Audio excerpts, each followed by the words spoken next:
Hello everyone, this is Fine from Awesome Tech Gaming Pro. I hope you all are well. Today I'm going to talk about the two old model TV, the left side LG C3 and the right side LG C2. The question is, which TV is actually better?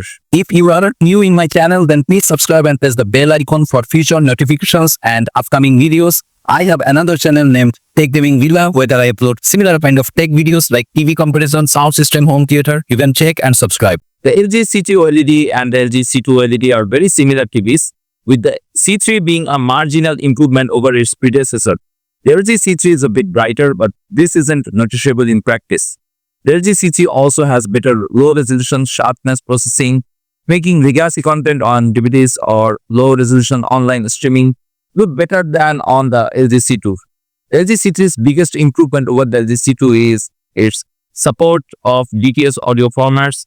This makes it a much more interesting TV for home entertainment fans, as Blu-rays and DVDs tend to use DTS for their audio tracks. LG C2 is an amazing TV for most cases. Its self-emissive technology is superb for watching movies or HDR content in a dark room. It's bright for an OLED, making it a great choice for watching TV shows or sports in a bright room. And the image remains accurate at a wide angle, so it's great for a wide sitting arrangement.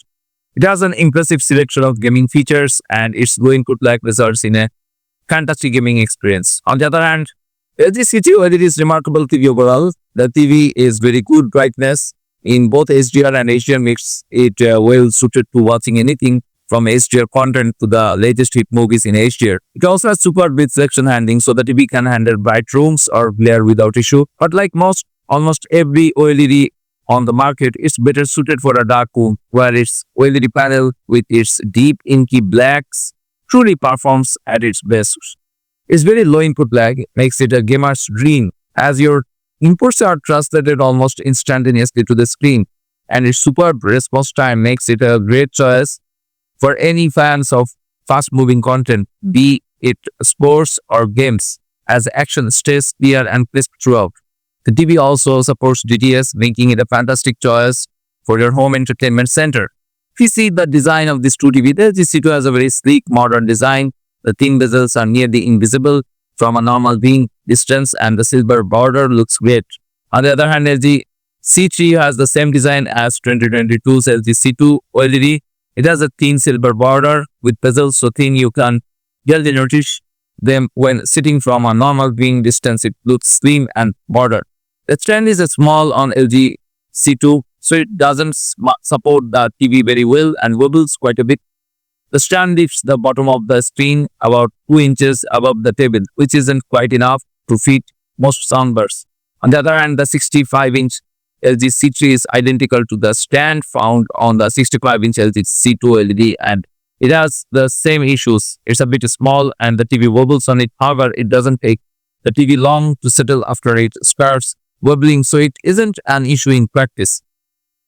The back of the LG C2 has an upgraded design compared to the 2021 LG C1 OLED. The back of the display panel is made of a textured brushed metal, and even if nobody will see it, it looks and feels nice. The inputs are covered with a plastic panel meant to help funnel cables through.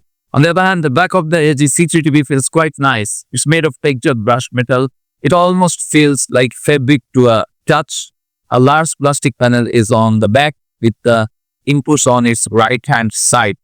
The TV comes with cable management clips through which you can funnel cables towards a small plastic cover and exit through another clip on the back of the stand for cable management. If you see the picture quality, since OLED displays use self-emissive pixels instead of a backlight, LG C2 has a nearly infinite contrast ratio just like LG C3, as it can control the brightness of each pixel individually. It can display bright highlights right next to perfect blacks with no blooming or haloing. It's especially noticeable if you are in a completely dark room, as the TV can turn off or brighten each individual pixel, that the blacks are perfect and the bright elements of the content don't have any blooming on LG C3, and LG C2 performs same. If you see the HDR brightness, the LG C2 peak 100% window provides 162 CD per meter squared. On the other hand, LG C3 provides 153 CD per meter squared, a bit lower. And sustained 100% window, LG C2 155 CD per meter square. On the other hand, LG C3 150 cd per meter square. The LG C2 has decent peak brightness in HDR. It's not as bright as the LG G2 OLED, though especially when displaying small bright highlights. In other words, dark scenes, unfortunately, large bright scenes are still significantly dimmer than smaller highlights due to the TV's aggressive automatic brightness limiter. It isn't very noticeable when watching regular content, but it's distracting when using the TV as a easy monitor. On the other hand, LG C3 has a very good HDR peak brightness in certain scenes. It's a noticeable improvement from the LG C2 OLED. Like other OLEDs, large bright scenes are significantly dimmer than smaller highlights due to the automatic brightness limiter. It's not very noticeable during normal viewing as the brightness transitions are typically smooth and seamless. However, the TV is much dimmer when watching very bright HDR content for extended periods. If you see HDR brightness in game mode, it provides 167 cd per meter square on peak 100% window for LG C2, but LG C3's brighter provides 184 cd per meter square on peak 100% window. But on sustained 100% window, LG C2 provides 160 cd per meter square and LG C3 provides 147 cd per meter square. LG C2 is just about as bright in game mode as it is out of peak. Small bright highlights in dark scenes are slightly dimmer than out of game mode, but it's not as noticeable as on the LG G2 OLED.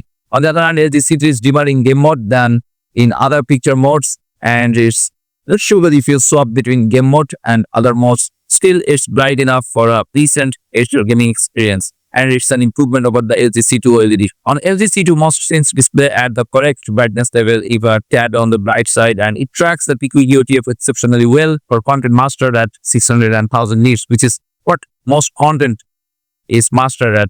The TV clips everything above its max brightness, resulting in a loss of fine detail in very bright scenes. On the other hand, LG C3 has fantastic PQEOTF tracking as it's an OLED. It has perfect blacks and follows the PQEOTF curve very well.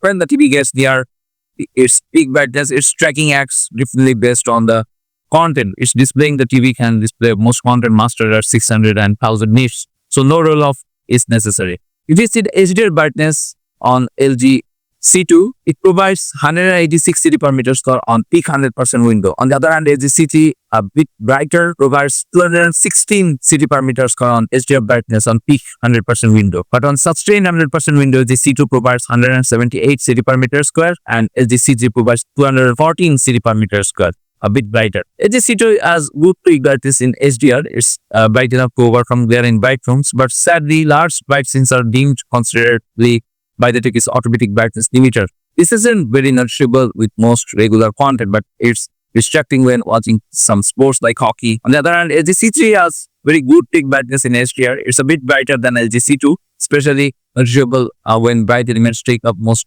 or all of the screen. If you see the color gamut, they are basically the same. LG C2 has an amazing color gamut. It has nearly complete coverage of the DCI-P3 color space used by most current HDR content, including Ultra HD Blu-rays. However, it struggles with portraying accurate greens and all colors are slightly undersaturated. It also has good coverage of Recon 2020 color space used by some content, but it can't display the full range of greens or cyan, and colors are again generally undersaturated on LG C2. But LG C3 TV has an amazing color gamut. Like most TVs in this market range, LG C3 has nearly perfect coverage of the DCI-P3 color space, which most current HDR content uses. However, when displaying very bright images, its color accuracy is off. It struggles with displaying accurate greens and all colors are generally undersaturated. LG C3's color mapping is also off, struggling with accurately mapping these desaturated colors. You should note that these results are done with the TV receiving a near 1000 nits stimulus signal in actual uses. TV's color accuracy and tone mapping is much better, as these results here amount to stress test. If you see the color volume, both TV typically same. LG C2 has very good color volume, but despite the increased peak brightness from the LG C1 OLED, colors still aren't as bright as pure white. Its nearly infinite contrast ratio allows it to display dark saturated colors extremely well. Overall, colors aren't as bright and vibrant as those on QD-OLED TVs like the Samsung S95C OLED. On the other hand, the color volume is basically identical to 2022's LG C2 OLED on LG C3, and it's still very good.